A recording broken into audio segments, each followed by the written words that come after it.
और क्या हाल चाल, सब बढ़िया। तो ड्रैगोनेट इमोर्टल एपिसोड 92 की शुरुआत होती है और हमें सबसे पहले वांगलिंग को बताया जाता है जो कि एकदम तैयार हो चुका था हेवंस मैसेंजर से लड़ने के लिए। अब इतने में हमें आसमान का सीन बताया जाता है जहाँ पर अचानक दो रेड कलर के हाथ निकलते हैं जो कि तेजी से जो कि वांगलिंग है ना उसकी ओर आगे बढ़ने लगते हैं।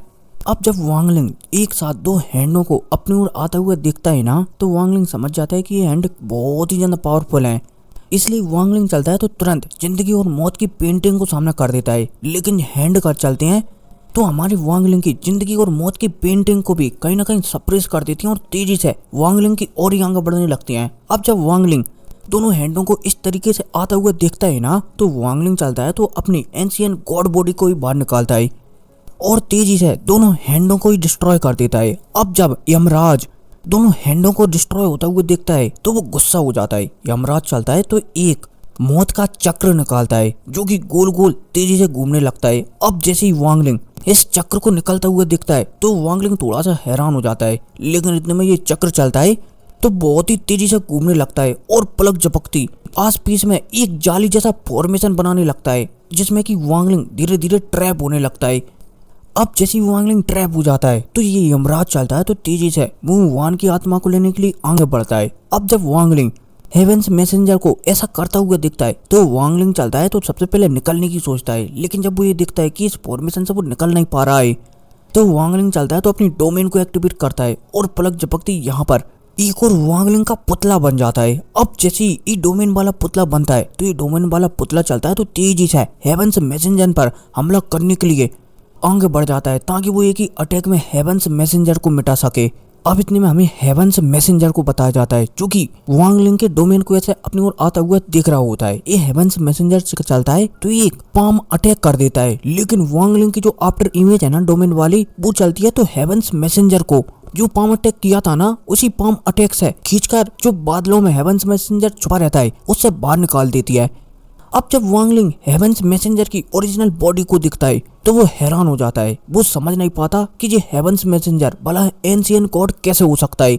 लेकिन वांगलिंग को समझ में आ जाता है कि शायद हेवेंस मैसेंजर और एंशिएंट गॉड के बीच कुछ ताल्लुकात हैं, मतलब कि कुछ रिश्ते हैं जिसकी वजह से एंशिएंट गॉड लोगों की आत्माओं को लेने के लिए आते हैं। अब यहाँ पर इनके बीच फाइट होने लगते हैं, लगे तेरी लगे तेरी लगे तेरी। वांगलिंग चलता है बोले जाए तो वांगलिंग की जो डोमेन वाली बॉडी चलती है तो वो लगातार हेवेंस मैसेंजर से लड़ने लगती है और दूसरी साइड जो वांगलिंग की एंशिएंट गॉड बॉडी है ना वो भी फाइनली अपने ट्रैप से बोले जाए तो हेवेंस मैसेंजर की ट्रैप से बाहर निकल आती है। अब जैसे ये बॉडी भी बाहर निकलती है तो ये सीधा हेवेंस मैसेंजर पर हमला करने लगती है जिस वजह से यहाँ पर दोबारा से लगे तेरी होने लगती है। वांगलिंग चलता है तो यहाँ पर बहुत सारे अनेक पोर्टल ओपन करने लगता है और उन पोर्टलों की सहायता से जो हेवेंस मैसेंजर है ना उसे ट्रैप कर उसे लगातार पीटने लगता है। लेकिन हेवेंस मैसेंजर चलता है तो वो लगातार वांगलिंग के हर पोर्टल को हर ट्रैप को डिस्ट्रॉय कर वांगलिंग में दे दनादन लगे तेरी जड़ता रहता है जिस वजह से वांगलिंग की बहुत ही ज्यादा बुरी हालत होती रहती है।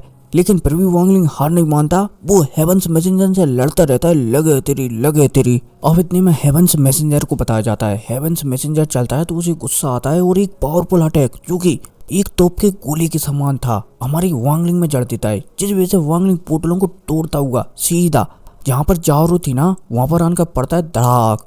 अब इतने में हमें जाओरो को बताया जाता है, जाओरो के अंदर का सीन बताया जाता है जहाँ पर जो मुंह वान है ना अब वो पूरी तरीके से जाग चुकी थी। अब जैसे मुंहवान को पूरी तरीके से होश आता है और जब वो ये दिखती है कि उसके जिंदा होने के बाद जो लड़की है जाओरो जिसे कि वांगलिंग ने अपने बेटी की तरह पाला है वो मारी जाएगी तो जाओरो बोला जाए तो जो मुंहवान है ना उसका दिल कांप उठता है कि भला मैं अपने ही बच्चे को कैसे मार सकती हूँ। मुंहवान चलती है तो तुरंत अपने आप को सेक्रीफाइस करने लगती है और जाओरो की बॉडी जब बाहर निकल आती है और यमराज की ओर आगे जाने लगती है। अब जब हमारा वांगलिंग मुंहवान को ऐसा करता हुआ दिखता है तो वांगलिंग को बहुत ही ज्यादा गुस्सा आता है कि तुम क्या कर रही हो। मैंने तुम्हारे लिए 20 सालों तक इंतजार किया, मैंने तुम्हारे लिए इतना पावरफुल बना और तुम अपने आप को सेक्रीफाइस कर मुझे छोड़कर जा रही हो। मैं ऐसा नहीं होने दूंगा। अब इतने में हमें यमराज को बताया जाता है जो कि मुंहवान को ऐसे बाहर आता हुआ देखकर अपने टारगेट को बाहर आता हुआ देखकर बहुत ही ज्यादा खुश हो जाता है। अब यहाँ पर यमराज चलता है तो एक पावरफुल अटैक मुंहवान की आत्मा के ऊपर कर देता है ताकि उसे वो एक ही बार में ट्रैप कर सके।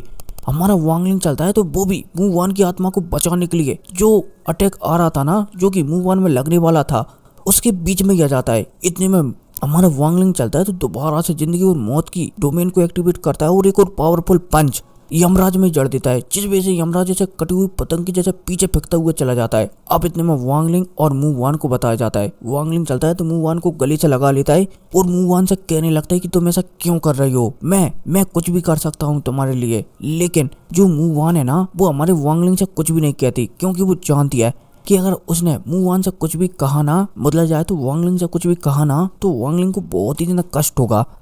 अब इतने में हमें दोबारा से यमराज को बताया जाता है, जो कि तेजी से मुंह वान की ओर ही आगे बढ़ने लगता है उसकी आत्मा को लेने के लिए। अब हमारा वांगलिंग समझ जाता है कि मुंह वान उसकी बात नहीं मानेगी और मुंह वान बोला जाए तो मुंह वान को बचाने के लिए उसे कुछ विशेष करना पड़ेगा। हमारा वांगलिंग चलता है तो मुंह वान की आत्मा को अपनी हेवन डिवाइन बीट के अंदर डाल देता है। अब जब यमराज मुंह वान की आत्मा को इस तरीके से गायब होता हुआ देखता है ना, तो वो भी हैरान हो जाता है कि क्या हुआ, वो लड़की कहाँ पर चली गई। लेकिन दूसरे पल यमराज समझ जाता है कि शायद वो जा चुकी है, इसलिए यमराज चलता है तो यहाँ से भाग जाता है। अब इतने में वांगलिंग को बताया जाता है, जो कि घुटनों के भर बैठ जाता है और जोर जोर से हंसने लगता है। हाँ हाँ हाँ हाँ हाँ, मैं वांगलिंग, मैंने 2 बार हेवन से फाइट की है, लेकिन मैं 2 ही बार हार गया, लेकिन मैं हार कर भी जीत गया। मैंने मौत के लाइन को बदल दिया है। मैं मुंह वान को एक नई जिंदगी दूंगा। बोले जाए तो वांगलिंग यहाँ पर पागल हो चुका था, लेकिन वांगलिंग फिलहाल के लिए तो बहुत ही ज्यादा उदास था कि उसने 20 सालों तक मेहनत की थी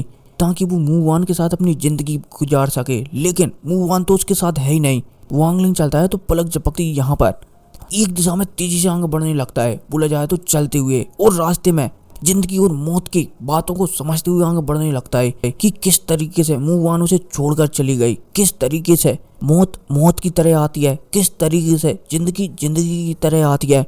जाओ ई, जो कि टिंगेर को पसंद करते थे, वो टिंगेर के जाने पर उन्हें भी मजबूरन जाना पड़ा। बोला जाए तो वांगलिंग की जो समझ है ना जिंदगी और मौत के डोमेन की, वो और भी ज्यादा बढ़ जाती है।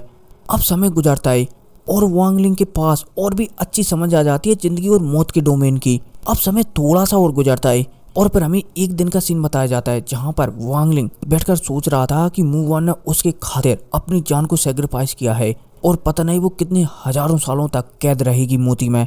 लेकिन वांगलिंग फैसला ले लेता है कि चाहे कुछ हो जाए, वो भविष्य में इतना पावरफुल बनेगा कि वो जिंदगी और मौत को भी कंट्रोल कर सके। फिर वो मुंह वान को जिंदा करेगा और फिर वो जिंदगी चैन से जिएगा। वांगलिंग चलता है तो ये फैसला ले लेता है। अब समय गुजरता है और फाइनली वांगलिंग जो हेवनली ट्रांसफॉर्मेशन लेवल है ना, उसके ऊपर ब्रेक थ्रू करने के लिए जाओ कंट्री जाने लगता है, ताकि वहां पर पहुंचकर वो सोल ट्रांसफॉर्मेशन लेवल पर ब्रेक थ्रू कर सके और सिटू नान को जगा सके। और वांगलिंग के जाने के साथ एपिसोड खत्म हो जाता है। खैर जो भी है, आपको एपिसोड कल रात 10 बजे देखने को मिल जाएगा। मिलते हैं अगली वीडियो में। टेक केयर बाय, मतलब कि नोबल एपिसोड। ठीक है, टेक केयर बाय।